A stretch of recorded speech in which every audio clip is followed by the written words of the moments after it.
మాకు నిన్న 9వ రోజు వినాయక నిమజ్జనం జరిగింది అక్క. బాగా చేశారా? చాలా బాగా చేశారు.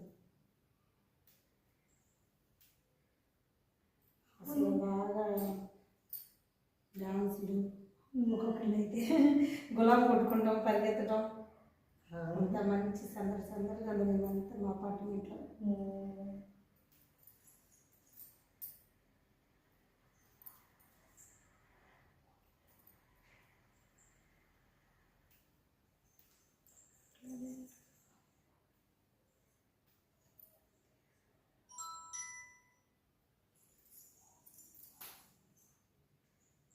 ఇదివరకు వినాయకుడు అంటే మన చిన్నప్పుడు ఊళ్ళో ప్రసాదం పెడతారంటే వెళ్ళేవాళ్ళం కదా. అవునా? అప్పుడు చిన్నప్పుడు అప్పుడు ఏంటి ఇంత ప్రసాదాలు చిన్న చిన్న కప్పుల్లో చేతిలో పెట్టేసేవాళ్ళు. కప్పులు లేదు అప్పుడు. ఇప్పుడు ఎన్ని వెరైటీలు. ఇప్పుడు గుడికి వెళ్ళామంటే అసలు ఎన్ని వెరైటీలు పెడతారు గుడిలో. అవునక్క. అసలు ఒక గుడికి వెళ్తే రెండో గుడికి వెళ్ళి తినేంత ప్రసాదం మన పొట్టలు కూడా సరిపోవట్లేదు. అవునక్క. అవి ఇదివరకు మీరు తినలేకపోతున్నాం, ఐటమ్స్ ఎక్కువైపోయినాయి. అట్లా జనాలు కూడా ప్రసాదాలు బాగా చేస్తారు. అవునక్క. అందులో మా అపార్ట్మెంట్లో బాగా చేస్తారు.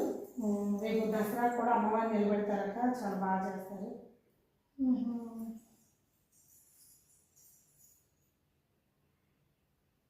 నైట్ భోజనాలు కదా మా అపార్ట్మెంట్లో. అసలు చిన్న ఏంటో నాకు గ్యాస్ కొంచెం ఇబ్బంది పడేసరికి తినలేకపోలేదు.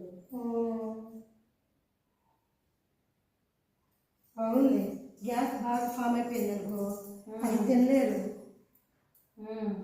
నువ్వేం చేస్తావు అంటే జీలకర్ర నీళ్ళు కాసి పొద్దున్నే పరగడుపు ఇచ్చావనుకో, అలాగే నాకు ఒక వారం రోజులు అలా ఇచ్చి చూడు.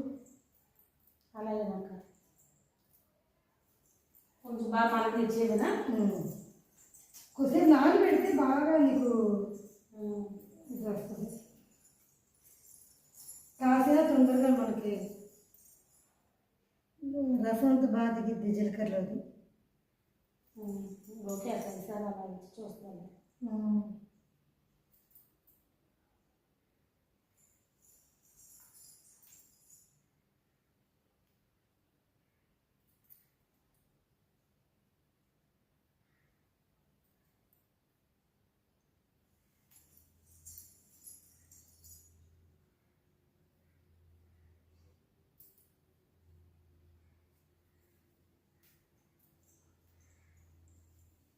పసుపు కుంకుమ వేద్దాం. వేద్దాం అక్క.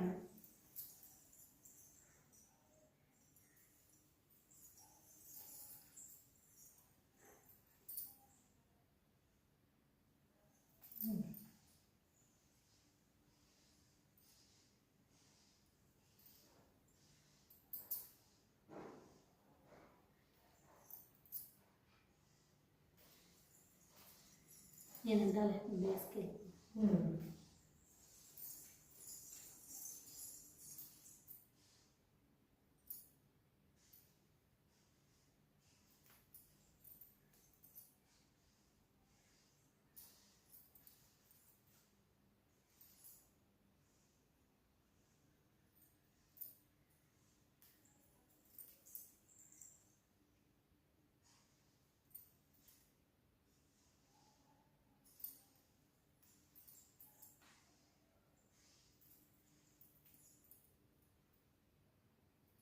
సంక్రాంతి వస్తే కలర్ వేద్దాం.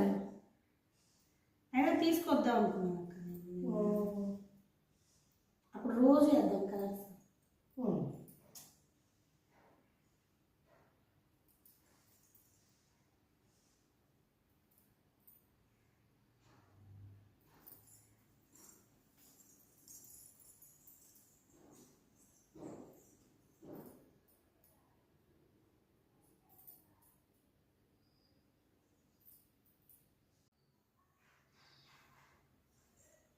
బాయ్ అండి.